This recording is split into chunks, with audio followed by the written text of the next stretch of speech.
Thank you. So I'm really excited to be here, be out of my normal element of just computer scientists and geneticists. So I don't have a background in bioacoustics at all, but hopefully, so I'm going to be giving a very high-level introductory look at machine learning. So for those of you that are already familiar with machine learning, forgive me. I'm not going to be talking about my research or anything like that. Currently, I'm a research associate at the University of Pennsylvania, although I'm kind of excited today because this morning I got an email saying my negotiations are successful for an assistant professorship at UPenn, so I'm really stoked about that this morning. Thank you. So anyway, like I said, this is going to be a high-level talk. Please feel free to interrupt me if you'd like. I have enough content here for a whole course. So I'm going to go very high level at each slide, not go into much detail, and I will make these slides available if anyone wants them for reference. But let me just jump into what is machine learning. This is the definition you'll find on Wikipedia, and it actually comes from an early 1959 paper by Samuel Arthur looking at machine learning and checkers. And the basic idea here is, first off, machine learning is a subset of the fields of artificial intelligence and computer science, and it's integrated with statistics. And the basic idea is to give computers the ability to learn without being explicitly programmed. So instead of giving a computer a set of rules to follow to make decisions, it's going to usually chew on some data and learn to make decisions on its own in some way. Machine learning is a super general term, and so there's lots and lots of methods it encompasses, all the way from just basic regression, linear regression methods, all the way up to deep learning, which is the hot, exciting machine learning method right now. And what do you do with machine learning? What kinds of things do you learn? Well, you learn patterns just in general. You can generate models, which are effective generalizations of patterns in the data. You can use them to make predictions or decisions on unknown instances or examples, typically to do something like classification. And you can discover new knowledge, which is the target in the biomedical domain that I typically work in. And just as a general example of what you would often do with machine learning is something like this. You'd have raw data, you pass it through some algorithm or many algorithms that you're interested in trying out. You'd form a model, which is trying to generalize patterns in the data, and you use that to make a prediction. It's a pretty common example of a pathway. So online, if you're like me, you get confused by all these terms that get thrown out. Everything, for instance, right now is labeled artificial intelligence. And that bugs me to a certain degree because not everything really is what I thought of as a kid growing up as artificial intelligence, right? Now anything in machine learning is artificial intelligence. So anyway, this is a field Venn diagram that I put together because I was unsatisfied with the ones that exist. So if you want to help me become Twitter famous, tweet it, please. But anyway, here at the center, you'll see data science and data mining, and really they're the integration of all these fields of mathematics, which subsume statistics. You've got over on the right, computer science subsuming artificial intelligence and machine learning, and then you have more advanced things like cognitive computing. This is more in line with what I think of when I think of artificial intelligence, getting a computer to start to be creative, but that's outside the domain of what we're talking about today. We're really talking about predictive analytics, modeling, data mining, and traditional research. Okay, so it's worth noting the differences between statistics and machine learning. They're pretty much now largely overlapping concepts, and they're continuing to become integrated with one another, but there are some traditional philosophical differences between these two fields. So statistics is typically about drawing valid conclusions based on data that you already have in front of you. So you're saying what pattern, what line fits this data. It's less about forecasting, typically, although you can apply it that way. Generally, how you measure good statistical analysis would be through precision and uncertainty. And these methods tend to focus on fewer variables at once. This is just a rough idea of how statistics might be viewed. Differently, machine learning tends to focus on making predictions or seeking these useful generalizations that I mentioned. Typically, you'd evaluate them by looking at prediction accuracy as a measure of model goodness. And they typically consider a large number of variables at once. Okay, so now I'm going to sort of break up the different types of machine learning methods. And you can break them up in different ways. One is by learning strategy. How many people here, raise your hands, if you've heard of these three genres of machine learning? Okay, great, wonderful. So supervised learning, you have labeled data, you know the outcome, you're teaching by example. You know that it's a good or bad choice every step along the line. Unsupervised learning tends to be things like clustering, right, where you don't have labeled data, but you're just looking for inherent patterns between features in your data set. And then reinforcement learning is something that I've dabbled in, but we're probably not going to get into much in problem domains like this. But this would be an example of, like, if you're trying to teach a robot to navigate a maze, it only gets feedback periodically or inconsistently. And so you have to learn how to get a machine to learn in that more complex framework. Usually the problems are multi-step. So you have to make a series of decisions that hopefully results in a good outcome. You can also break up machine learning methods by how you present the method, the data. So the most common approach is batch learning. You have a whole bunch of training samples, and you pass those to your model to be evaluated. Differently, you can do online learning. This is something that I've had a little bit of experience in, but basically the method, the algorithm, only gets one sample at a time. Again, going back to the robot navigating a maze, this would be an example of online learning. At every step where it has to make a decision about a turn, it only has one look at the current training instance. Can I make a left? Can I make a right? It doesn't see the whole data set as of yet. Lastly, you can break these up by data types. So just depending on the type of data that you're working with, is your endpoint discrete? Is it something like sick, healthy, or is it continuous, like height? And so you can break up the types of methods in machine learning just based on the types of variables you're dealing with. So here's a tree of machine learning and these 3 different subtypes. So again, we've got supervised learning, where you have labeled data, and some examples would be classification, regression. Over here, we have unlabeled data. You might have something like clustering, where you're trying to just find relationships between features in your data without knowing the labels. But you might try and assign a label and see how well they match up to reality. And then you have something like dimensionality reduction. So this is an example of principal component analysis, where you're trying to figure out where's the variance in your features of your data set and consolidate it down to reduce the number of features that you're going to examine at once. And then reinforcement learning, as I mentioned before. This can get as complex as game theory and trying to get machines to play video games or solve games that that would be human competitive. All right, there's no time to go through many, many different types of machine learning algorithms out there. So I figured I'd just throw this slide up here to show you the diversity of families of machine learners. Each of these isn't even a single specific algorithm. Within each of these different sets, there's a whole bunch of different machine learners. I'll just point out a couple that you're probably familiar with. Regression, obviously. Probably all had some experience with linear logistic regression. My specialty happens to be evolutionary algorithms and methods that do rule-based machine learning. So they're able to break up problems into smaller, more palatable chunks, and they have the advantage of giving you an interpretable model at the end. The hot area right now, of course, is deep learning, which has a lot of advantages, especially in image classification problems. And I believe also there's been a good deal of work looking at bioacoustic analysis with deep learning, and I expect there's some people here that have done that. I can't say I have any experience in that area, but there's a lot of potential for deep learning in specific domains. But I do want to caution that I don't think it is anything close to a cure-all of a method. Okay, some general objectives of machine learning: to train prediction models and evaluate predictive performance with proper metrics. It's important as you're doing machine learning to be aware of what is the right metric to evaluate my model, and there's a lot of variation there depending on what your problem domain is. Just to identify interesting patterns or groups of instances, to discover new knowledge, and to generate new hypotheses for real-world follow-up. Some very general data type considerations. So often, problems on similar data types can be solved with similar techniques.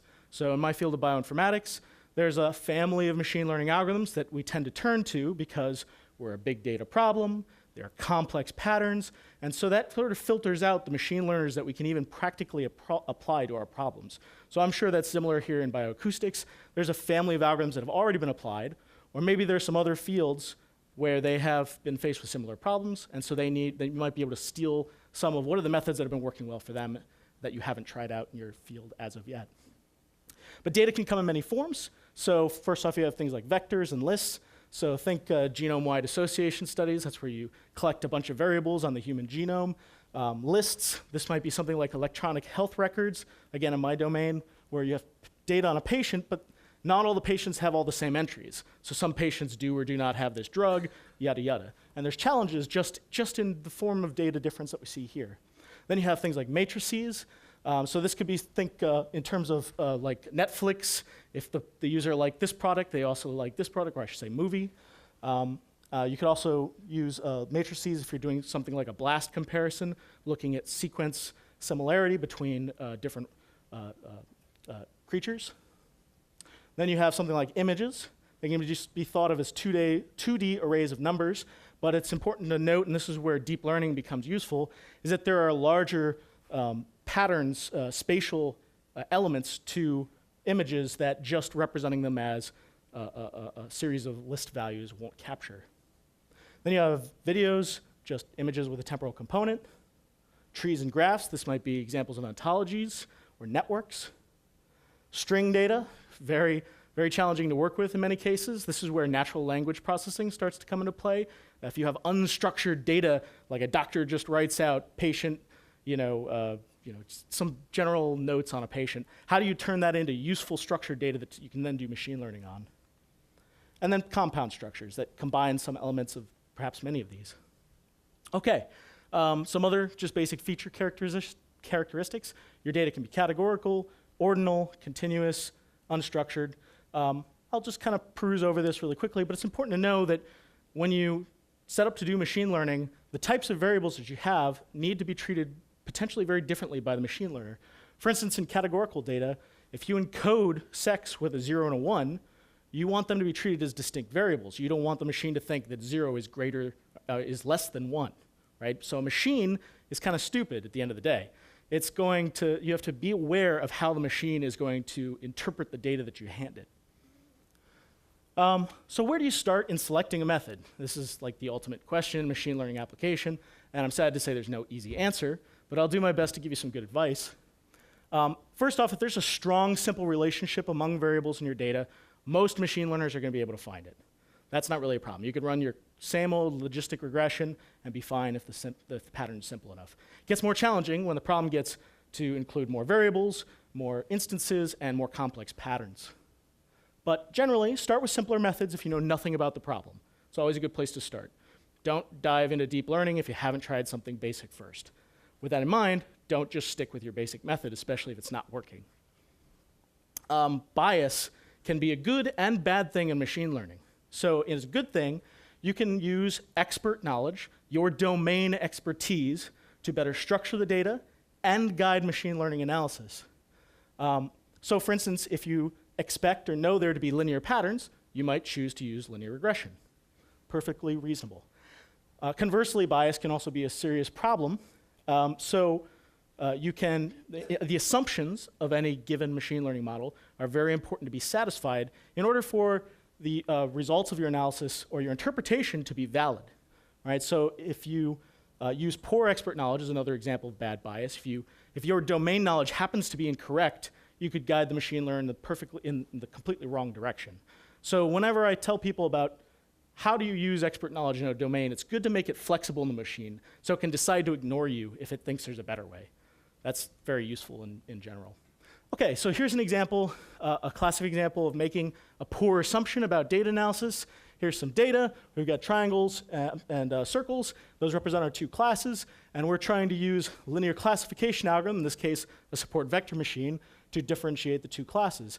And if you make the assumption that there's a linear relationship, you'll miss the fact that there's actually this circular boundary that is the best way to separate the two classes. And there's the same problem illustrated with a linear regression problem where you're trying to fit it to a line when the data is clearly not linear. No free lunch theorem. How many people have heard of the no free lunch theorem? Oh, cool. All right. So basically, first I'll start with this quote. All models are wrong, but some models are useful.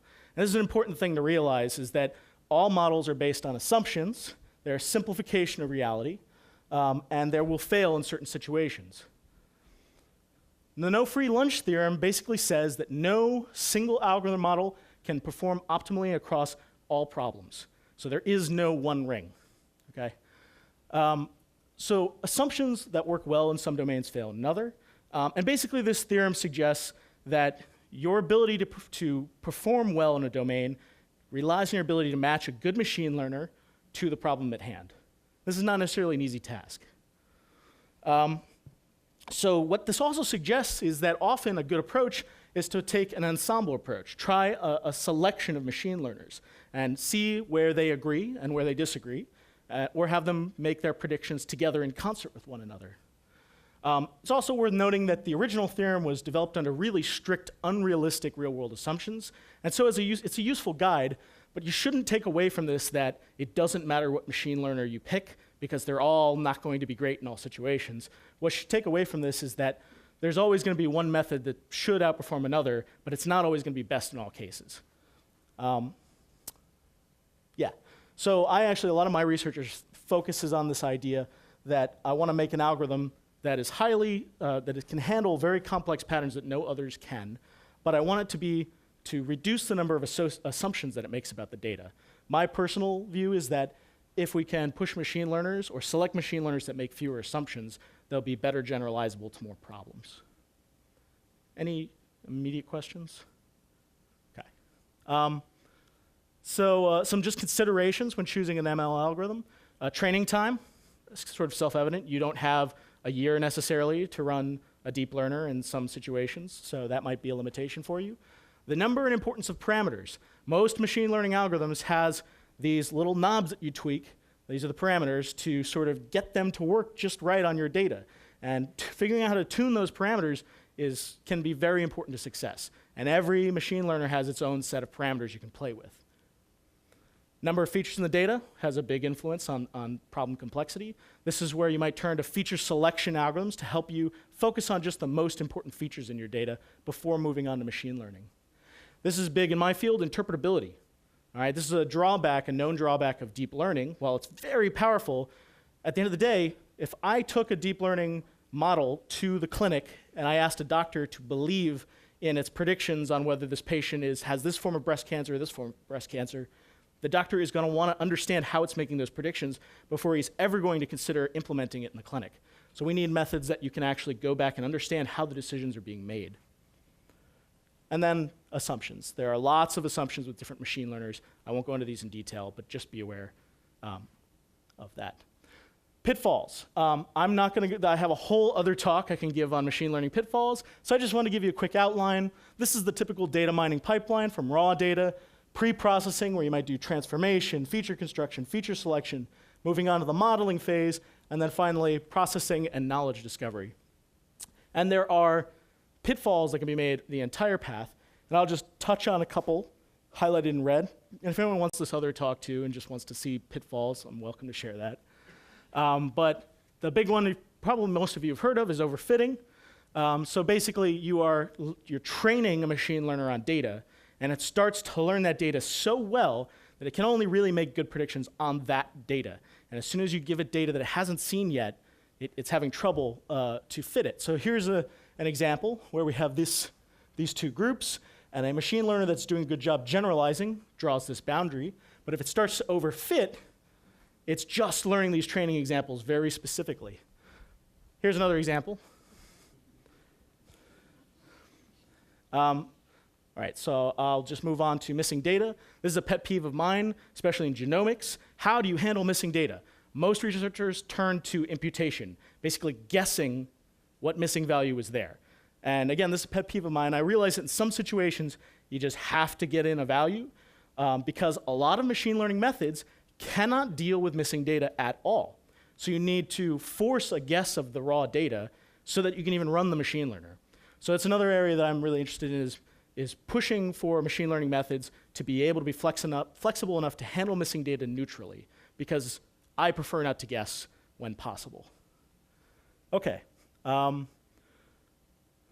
Mistaking correlation for causation. I'm sure everyone here is familiar with this problem. So so basically just the solution to this problem is understand that it exists and don't make that mistake. Okay, this is towards the end. Do we have time for a couple more slides? Okay. So I came up with this just a week ago, so I'll see if you guys like this or not. But I wanted to give an example or some further insight into machine learners as the dumb but powerful animal. So it's a really powerful tool that can get you to where you want to go, but you need to guide it properly. You need to give it the right framework for success, or else that powerful dumb animal is just going to go off in the wrong direction, and it's never going to get you where you want to be. So I want to give this brief anecdote of calculating a mean. Calculating the mean or the average is basically calculating a measure of central tendency. And at some point, as a postdoc, I had this really ridiculous realization that there were more than one way to calculate a mean. And I don't know why that was such a surprise to me, but I always just thought of arithmetic mean. And if any of you already knew that there were many ways to calculate mean, then you're better off than I was. But anyway, there's arithmetic mean, geometric mean, and harmonic mean. They're totally different ways with totally different equations to calculate the same basic concept. And they're all appropriate, more or less appropriate in different contexts. Now, if you only ever tell a machine learner that this is the way to calculate mean, if it's only aware of this, right, it's not going to have the context it needs to be successful in certain domains. So there's this human component that's still needed in any machine learning analysis. So I won't get into the details, but here's the difference between these three forms of mean. You can see that even though we have the same set of numbers, arithmetic, geometric, and harmonic mean all calculate a very different number to describe the same concept. I'm going to extend this anecdote beyond the calculation of mean to an example of a distance matrix calculation that I think might be more in line with the types of problems you're dealing with. So consider the problem of classifying reptile versus non-reptile by measuring distances between animals, and distances with respect to the different feature information you collect on those animals. So we have this problem of feature engineering. What features are useful to begin with, and how do we evaluate distance? So here is a really simple example of some data. We have 5 features in this example: egg-laying, scales, poisonous, cold-blooded, number of legs. You can substitute your whatever bioacoustic features that you might derive from that data, just to put it in the right context. We have different examples of animals, and whether they're classified as a reptile or not a reptile. 1 is yes, 0, no. And here in the bottom, we describe what type of variable it is. So egg-laying is yes, no, it's binary, scales, binary, so on and so forth, until we hit number of legs, which is captured as an integer. So features and class label. Okay, so let's think about how do we calculate the distance between any of these two organisms to try and separate out whether it's a reptile or not. So one of the classic ways to calculate distance is Euclidean distance. You can think of it as the bird flies distance. So that might be, if you're trying to find the distance between the circle and either the plus or the star, the Euclidean distance would be this green path between the circle and the plus, right? It's a straight line as the bird flies. Differently, Manhattan distance is sort of goes along the features as if they were blocks. Sort of, it's Manhattan distance, you're traveling by the block. And what's important to note is just your decision to tell the machine what type of distance calculation to use. And you might think it's an arbitrary choice, but that can tremendously impact how it interprets the data and how useful a classifier it can be. So just as in this example, is the circle closer to the star or the cross? If we're using Euclidean distance, it says that the cross is closer. But if you happen to use Manhattan distance, it says the cross is farther. So that subtle change totally changed the interpretation of your results and the results that you get. So how do we want the machine to interpret distance? Is it the magnitude of distance in a given feature that should be weighted predominantly? In other words, if you have 0 legs versus 4 legs, do you want the magnitude of how many legs you could possibly have to have a very strong influence? Or is it across the spectrum of possible features, scales, cold-bloodedness, legs? Is it just the fact that you have 7 feature differences at all, and not so much the magnitude of any given difference in one feature that you need to pay attention to? So let's consider the distance matrix for classifying reptiles from non-reptiles. So now we're going to look at if we used one distance metric over the other. So here's the original encoding. We're using Euclidean as the bird flies distance. Right? And here are our features that we described before. The first 4 are binary, and the last one is number of legs. And in this example, we have the dart frog and the alligator, which notably have the same number of legs. So even though they are not of the same class, they're not both reptiles, that feature might have a lot of extra weight. And in fact, that's what happens if you use Euclidean distance to calculate this distance matrix. You end up finding the dart frog and the alligator are generally much closer than they are to other creatures in this distance matrix. Differently, had we used a binary encoding or just a Manhattan distance, it would have taken care of this problem. So now we're saying if you have more than 0 legs, we're going to encode you as a 1 for legs. And if you have 0 legs, you're still at 0. So it simplifies this feature, and it also allows it so that now the number of distances across all features is now much more important. And in this case, we do find that the alligator is now close to the boa constrictor, and the dart frog has the largest distance from the other organisms.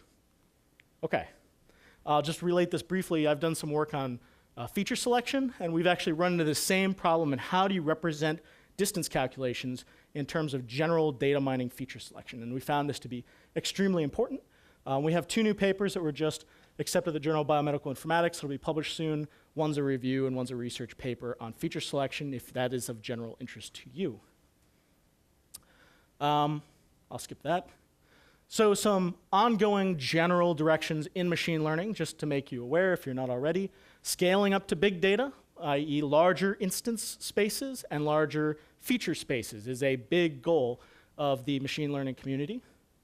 Detecting more and more complex patterns of association. That's something I specialize in, detecting interactions between features and heterogeneous relationships where in one subgroup of patients, these features are important, but in this totally separate subgroups of patients, it might be some other features. So maybe this group of autistic patients have genetic variables, and this group has an environmental interaction with a genetic component. And then basically developing new methods for more complex data types. So this is very relevant here. Time series analysis is not easy. There's not as much research being done on it, even though it's very important, but it adds another layer of complexity to the analysis to be aware of. Just generally working on faster, more efficient ML. We're hearing about the new technology in quantum computing, which we hope will just blow away the field within the next 10 years, but that remains to be seen. And then flexibly integrating different data types and sources into the same machine learning analysis. This is important in a lot of domains. And lastly, interpretability, or looking inside the black box.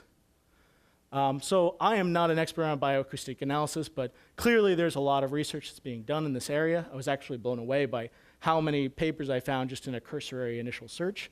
A lot of them looking at things like random forests or, deep learning to study very different species of animals, different creatures, different problems on land and water. This is more your domain. Before I end, I just want to mention, this is my longtime friend and colleague, Stephen Frattini. He's about the only link I had to anything resembling bioacoustic analysis, but I wanted to share with you his information. He would be an amazing person to collaborate with in this domain. He's just starting up his own organization called CFARM, or Center for Aquatic Animal Research and Management. It's a veterinary laboratory specializing in diagnosis and management of aquatic animal diseases. He's generally interested in monitoring the health of organisms in enclosed spaces and using bioacoustics as a strategy to do that. So if you're interested in a potential collaborator, please feel free to reach out to Steve. If you want his information later, please just let me know. I just want to thank the organizers for inviting me. This is a great chance to come and talk to a very diverse group. I really appreciate it. This is my PI, Jason Moore, who I was in the lab of until the beginning of next month. And if you want to learn more about what I specialize in, I'm one of the few people in the world that specialize in this advanced machine learning algorithm called a learning classifier system. We published the first textbook in this area in the fall, and this is our software that we developed to do this sort of advanced machine learning. So thank you, guys. I'll take any questions.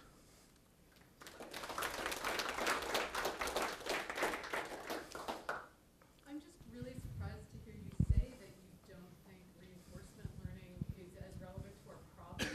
And I'm wondering, especially since that's your shtick, maybe it comes from my expectation that we don't really necessarily start out with labeled sets or have that kind of expertise that maybe you think we have. I'm not sure where, can you say a little more about? That could be absolutely my fault. Maybe I put this presentation together not understanding a terribly large amount about your field. So forgive me. Well, we definitely have It that. might end up to be very, very relevant, and that might just be my mistake. No, there are some cases in which we sort of know what we're looking for and we could supervise and we just want to classify for that. And then there are these other cases where, yeah, we don't really know what the structure is in all of these recordings that we have. But it seems to me that in a lot of cases, we are making some judgment about what's more relevant or not. And so, I don't know, that just, maybe could you also say a little bit more about what you meant by fewer assumptions? So Sure. when you're saying assumptions, you mean things like the assumption that the Euclidean or Manhattan distance will apply, but it seemed to me like you had other things in mind as well. So what are the assumptions? Right. So I'll mention firstly reinforcement learning. There's semi-supervised learning that I think might be more in line with what you're doing. And forgive me, that's just my speculation, but I tend to think of reinforcement learning more in line with cognitive modeling, artificial intelligence, decision making, things like that. There might be aspects to it that are very appropriate to what you're all doing. Regarding the assumptions, I'll mention that I tend to think about in terms of the machine learning algorithm that you're picking, right? Every algorithm has its own assumptions. Some methods have more assumptions than others.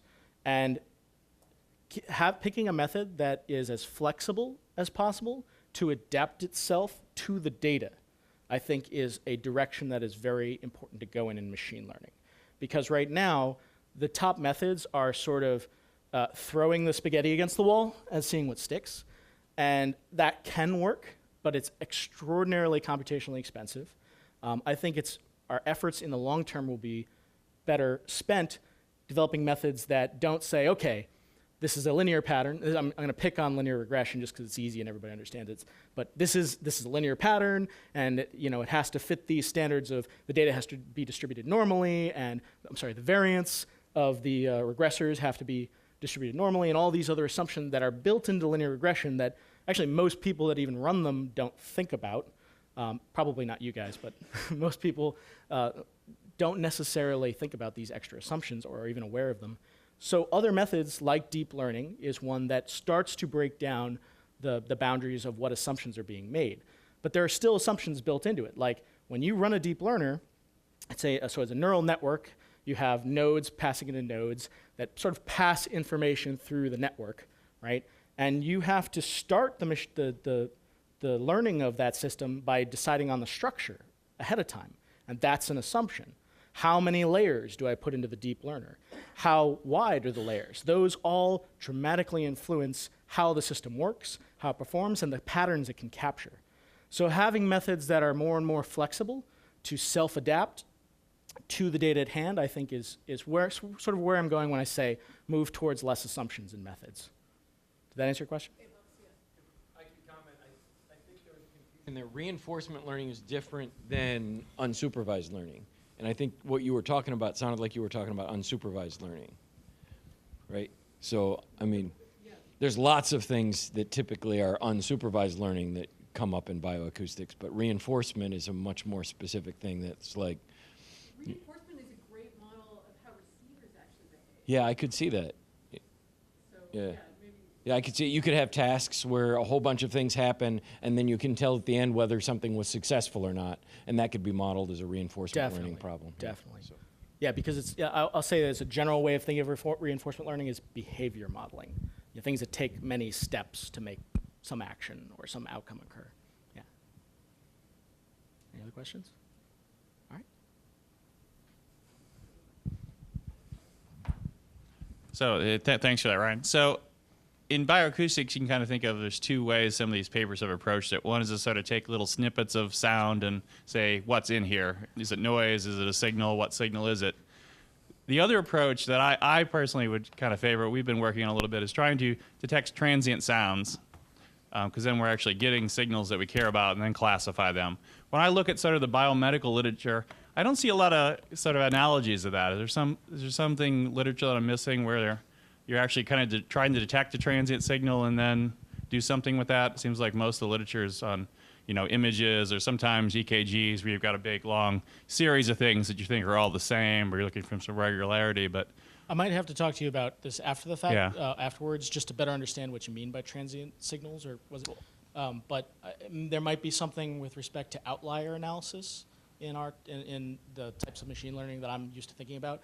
So maybe something along the lines of detecting an abnormality. So virus detection is an example. Something like Okay. that. I don't know if that's in line with what you're talking about. But yeah, I'm glad to potentially, talk yeah. about it. I'd love to know what kind of what's being done that's sort of along these lines. 'Cause I don't see a lot that matches that. That's great. Gotcha. Yeah, I'm glad to follow up. Cool. Thank you.